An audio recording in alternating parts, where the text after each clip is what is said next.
झारखंड शिक्षक पात्रता परीक्षा का जो सिलेबस है 6 to 8 के लिए 6 to 8 है क्या? जेटेट झारखंड शिक्षक पात्रता परीक्षा। आप सभी जानते हैं मैं श्याम सर 2 सब्जेक्ट ले रहा हूं, इतिहास और नागरिक शास्त्र। हिस्ट्री में अभी तक हम लोगों ने हिस्ट्री का जो पहला पार्ट है प्राचीन भारत का स्रोत, सोर्सेस ऑफ एंशिएंट हिस्ट्री, उसमें हम लोगों ने 2 चीज देखा। एक देखा है अभिलेख, इनस्क्रिप्शंस,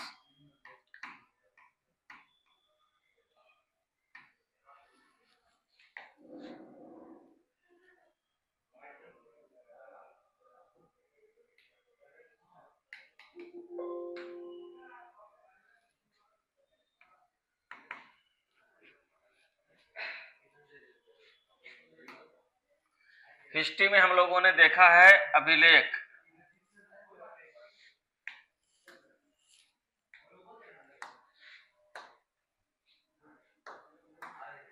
अभिलेख और एक देखा था कॉइन्स या सिक्के। ये दोनों पार्ट हम लोगों ने कंप्लीट कर लिया है। इसमें लिटरेचर सोर्सेस, साहित्यिक स्रोत बचा हुआ है। लेकिन आज 6 to 8 जेटेट में हम लोग एसएसटी में क्या देखने जा रहे हैं? एसएसटी में आज देखने जा रहे हैं सामाजिक।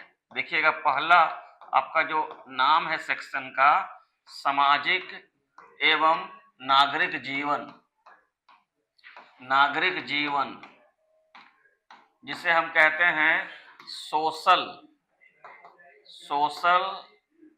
एंड सिविक्स, ये है।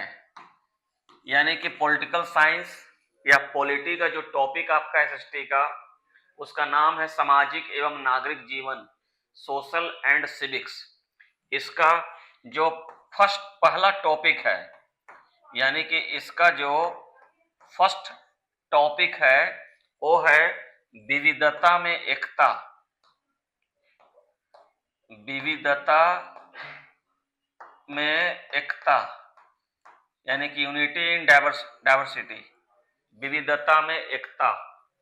इसी को हम लोग अनेकता में एकता भी कहते हैं, अनेकता में एकता। ये पहला टॉपिक है आपके सामाजिक एवं नागरिक जीवन का, और इसी टॉपिक पर, विविधता में एकता पर हम लोग आज डिस्कशन करने जा रहे हैं। ठीक है? तो सबसे पहले हम लोग आते हैं, टॉपिक का पहले नाम लिख लेते हैं। ठीक है? हम लोग क्या पढ़ रहे हैं याद रख लीजिएगा, मैं लिख देता हूं, जेटेट झारखंड शिक्षक पात्रता परीक्षा, और ये 6 to 8 क्लास के लिए है। ठीक है? सेक्शन का क्या नाम है? जो एसएसटी के शिक्षक बनेंगे उसके लिए है। ठीक है? हमारा जो मेन टॉपिक है उसका नाम क्या है? सामाजिक एवं नागरिक जीवन एवं नागरिक जीवन, नागरिक जीवन। ठीक है? सामाजिक एवं नागरिक जीवन इसका नाम है। और जो पहला टॉपिक है, पहला फर्स्ट जो हमारा टॉपिक है उसका नाम है विविधता में एकता, विविधता में एकता। ये पहला टॉपिक का नाम है विविधता में एकता। अब सवाल उठता है कि पहले हम लोग ये देखेंगे कि विविधता में एकता का अर्थ क्या है। विविधता में एकता का 2 सेंस है ना, एकदम सिंपली मैं बता रहा हूं कि इसका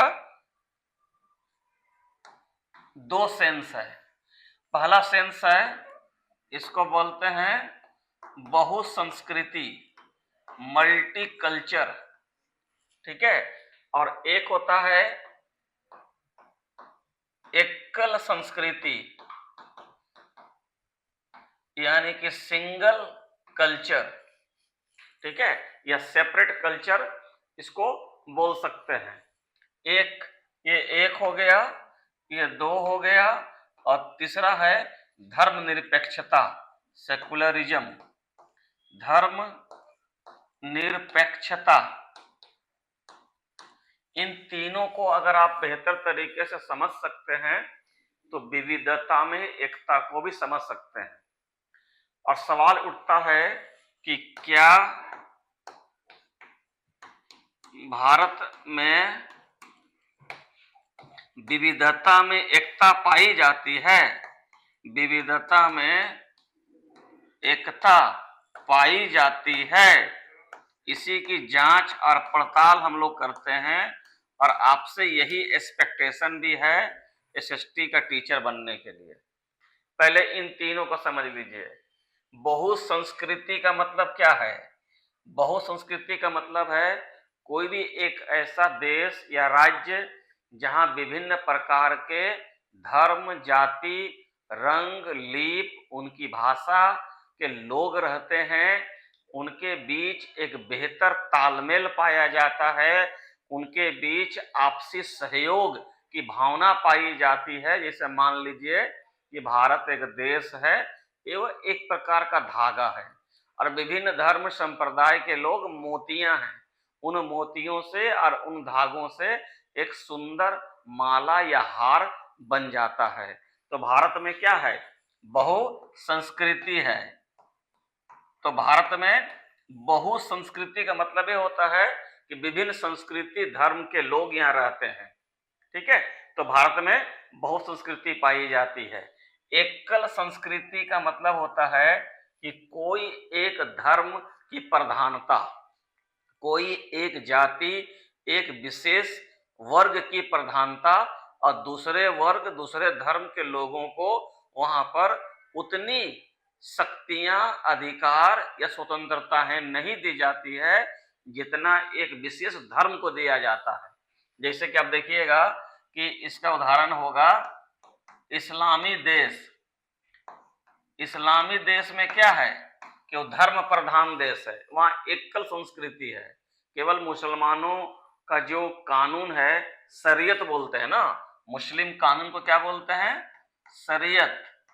ये केवल शरीयत के अनुसार चलता है, वहां पर दूसरे धर्म का कानून व्यवस्था नहीं चलती है। लेकिन भारत में तो ये नहीं पाया जाता है, ठीक है। धर्मनिरपेक्षता का मतलब क्या होता है? धर्मनिरपेक्षता का मतलब होता है कि राज्य या देश का राजकीय धर्म नहीं होगा, धर्म नहीं होता, यानी कि भारत का कोई भी ऑफिशियल रिलीजन नहीं है, ठीक है। और भारत में क्या है? बहुत संस्कृतियां पाई जाती है, वहां विभिन्न धर्म जाति के लोग रहते हैं, ठीक है। उनके बीच एक पारस्परिक सहयोग की भावना या तालमेल पाई जाती है। तो बहुत संस्कृति भी भारत में है और धर्मनिरपेक्षता भी भारत में है ना। तो ये सही और ये सही, और ये भारत में नहीं है, क्योंकि एकल संस्कृति विविधता में एकता के विपरीत है, और बहु संस्कृति और धर्मनिरपेक्षता विविधता में एकता के अनुरूप है। तो इसे बोलते हैं विविधता में एकता। क्लियर है? हम लोग दोनों को समझने का प्रयास करेंगे। इसको विविधता में एकता भारत में, अब देखते हैं भारत में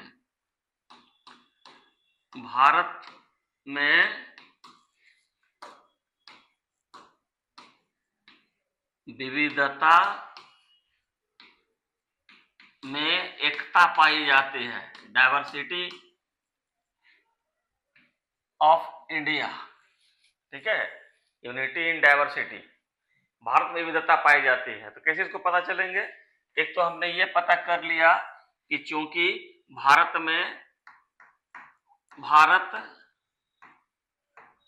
बहु संस्कृति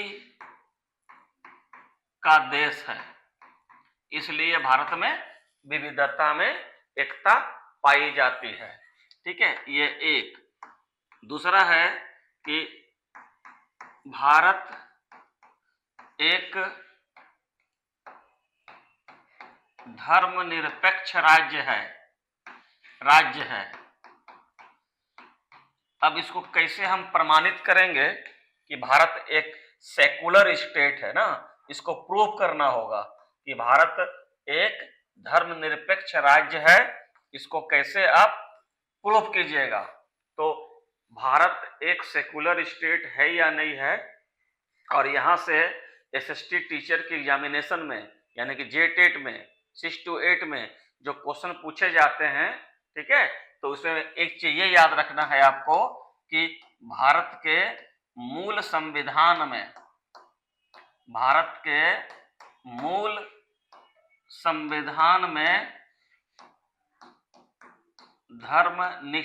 धर्मनिरपेक्षता शब्द नहीं है। ये याद रखिएगा कि 26 जनवरी 1950 को जब हमारा संविधान इंप्लीमेंट या लागू हुआ, उस मूल संविधान में सेकुलर यानी कि धर्मनिरपेक्षता शब्द का मेंशन नहीं है। दूसरी बात, कब जोड़ा गया इसको, तो लिखिएगा 42वें संशोधन एक्ट 1976 में पहली बार संविधान की प्रस्तावना यानी कि प्रीम्बल में क्या किया गया, भारत को धर्मनिरपेक्ष राज्य घोषित किया गया। ठीक है, तो ये चीज से भी क्लियर है कि भारत में विविधता में एकता पाई जाती है। भारत में क्या है, बहुसंख्यक हिंदू हैं।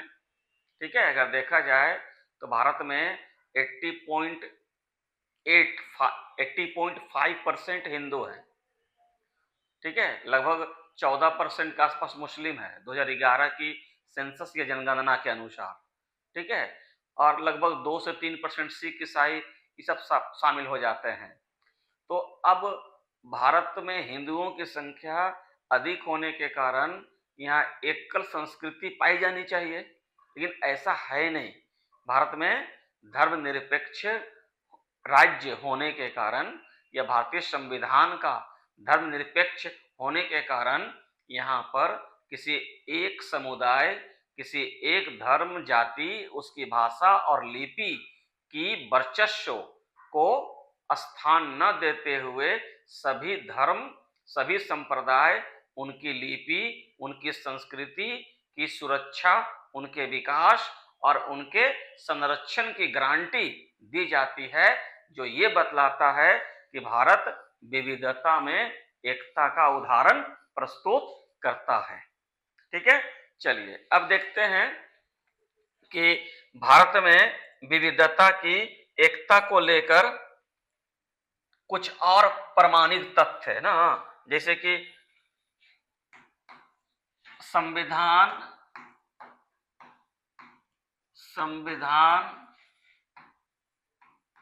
में वर्णित दो चीजें हैं। एक है मूल अधिकार, फंडामेंटल राइट्स, जो कितना है, ये है संविधान के भाग 3 और अनुच्छेद है 12 से 35 के बीच में। इसमें एक आता है धार्मिक स्वतंत्रता का अधिकार, धार्मिक स्वतंत्रता का अधिकार, इसका मेंशन किया गया है अनुच्छेद 25 से 28 के बीच।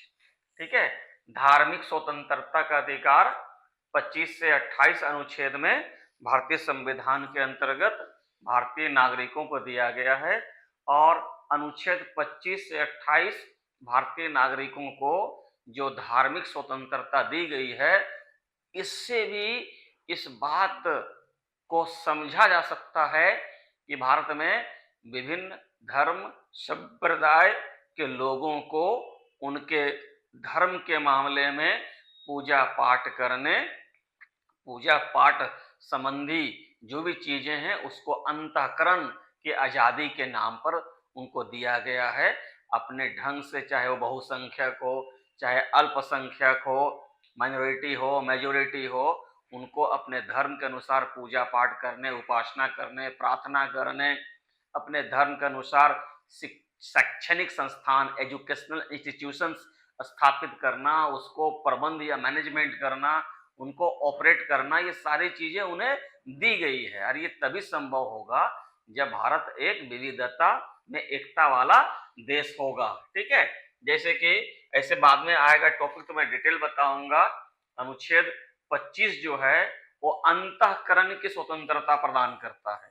ठीक है, और अनुच्छेद 26 जो है ये दिखाता है कि भारत में सभी धर्म और संस्कृति के लोगों को यह अधिकार है कि वह अपने धर्म के विकास, प्रचार, प्रसार के लिए शैक्षणिक संस्थान स्थापित कर सकते हैं, बशर्ते कि वो कानून के दायरे में हो।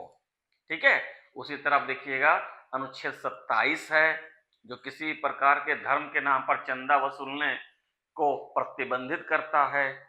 अनुच्छेद 28 है जो कहता है कि अगर धर्म के नाम पर कोई भी संस्था स्थापित होती है तो उसको जो डोनेशन दिया जाएगा, उसके लिए जो सहायता राशि दी जाएगी, उसमें राज्य या सरकार किसी तरह का भेदभाव नहीं करेगा। इसके अलावा एक और देखिए, मौलिक अधिकार का ही एक और पार्ट है, इसको बोलते हैं संस्कृति एवं शिक्षा का अधिकार, जो है अनुच्छेद 29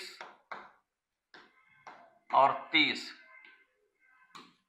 ठीक है, इसको भी देख लीजिए कि संस्कृति और शिक्षा का अधिकार भी एक प्रकार से भारत को एक ऐसा बहुसंस्कृति वाला, एक ऐसा धर्मनिरपेक्ष राज्य घोषित करता है जो यह दर्शाता है कि भारत में विविधता में एकता पाई जाती है। कैसे? अब देखिएगा कि इसको देख लीजिए कि अनुच्छेद 29 में यह साफ तौर से कहा गया है कि भारत के जो अल्पसंख्यक माइनॉरिटी क्लास के लोग होंगे उनकी अपनी भाषा है, लिपि है, संस्कृति है, उसके विकास करने का उन्हें अधिकार होगा। ठीक है, इसी प्रकार देखिएगा कि अनुच्छेद 30 कहता है कि भारत में रहने वाले विभिन्न अल्पसंख्यक या बहुसंख्यक वर्ग हो, वो अपने भाषा, लिपि, संस्कृति के विकास के लिए शैक्षणिक संस्थानों की स्थापना कर सकता है, उसका मैनेजमेंट, प्रबंधन कर सकता है और उसका संचालन कर सकता है। तो ये सभी आर्टिकल, चाहे वह धार्मिक स्वतंत्रता के अधिकार को लेकर अनुच्छेद 25 से 28 हो या मौलिक अधिकार के अंतर्गत संस्कृति और शिक्षा का अधिकार के अंतर्गत अनुच्छेद 29 और 30 हो, ये सभी यह दिखाता है कि भारत में विविधता में एकता पाई जाती है। सिलेबस को बेहतर तरीके से समझा जाना चाहिए। ठीक है, क्योंकि यही इसी टाइप के आपसे क्वेश्चन पूछे जाएंगे। ठीक है, कोई एक्स्ट्रा आपसे चीजें पूछे नहीं जा रही है कि भारत में विविधता में एकता पाई जाती है कैसे। अब 4 ऑप्शन दे देगा, अब चारों ऑप्शन में आपको जो मैंने पढ़ाया उसके आधार पर सही ऑप्शन तक आप इजीली पहुंच सकते हैं, उसमें किसी तरह की दिक्कत या परेशानी आपको नहीं होगी।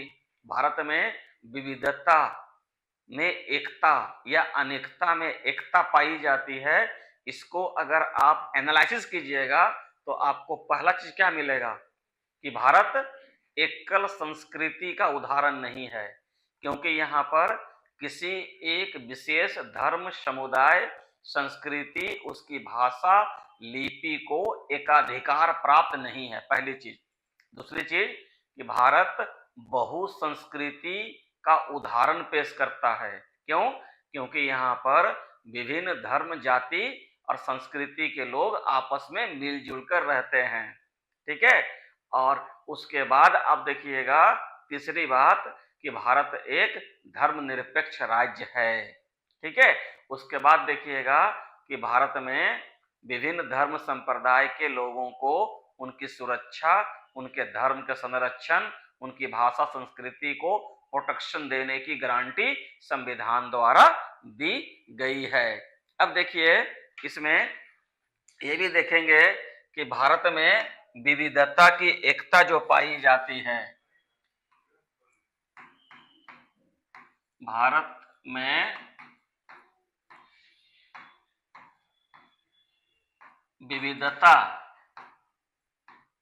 में एकता जो पाई जाती है ना, भारत में विविधता में जो एकता पाई जाती है,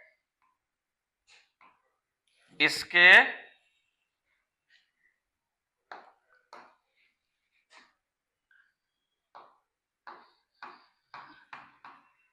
विरोधी तत्व जो सदैव भारत में सक्रिय रहा है ना, भारत में विविधता में जो एकता पाई जाती है उसमें फूट डालने और फूट डालकर भारत में रहने वाले विभिन्न धर्म, संस्कृति के लोगों के बीच एक सांप्रदायिक विषाद, जहरीला जो एक होती व्यवस्था, उसको पैदा करने में कोई कसर भी नहीं छोड़ा जाता है।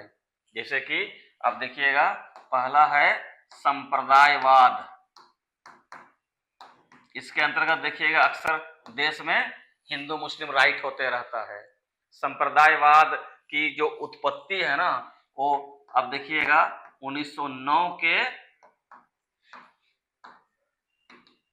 मार्ले मिंटो सुधार से आता है, जब पहली बार मुसलमानों को एक पृथक सांप्रदायिक प्रतिनिधित्व दिया गया। इसी मार्ले मिंटो सुधार के अंतर्गत ही 1948 में पाकिस्तान अस्तित्व में आया। आज भी भारत में हिंदू मुस्लिम को लड़ाने के लिए सांप्रदायिक शक्तियां सदैव सक्रिय रहती है। ठीक है।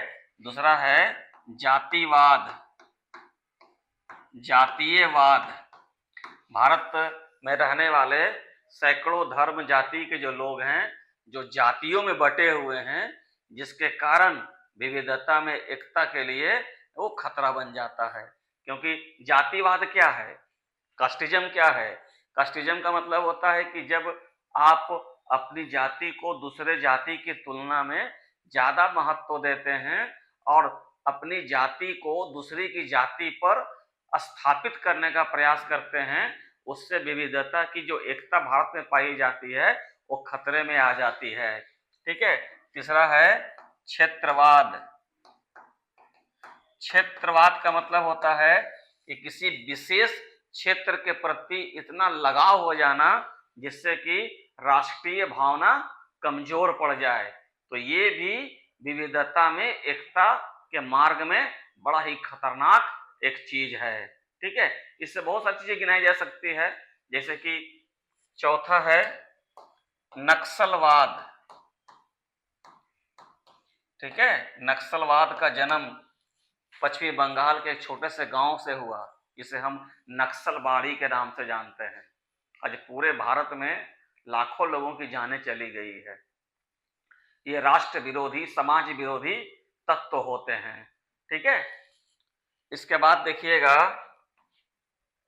पांचवा है आतंकवाद। बहुत हद तक आतंकवाद भी भारत में विविधता की एकता के मार्ग में बाधाएं पैदा करता है। तो टॉपिक भले ही छोटा था और हमने एक मीनिंगफुल, सार गर्भित तरीके से इसे पूरा करने का प्रयास किया है। Thank you.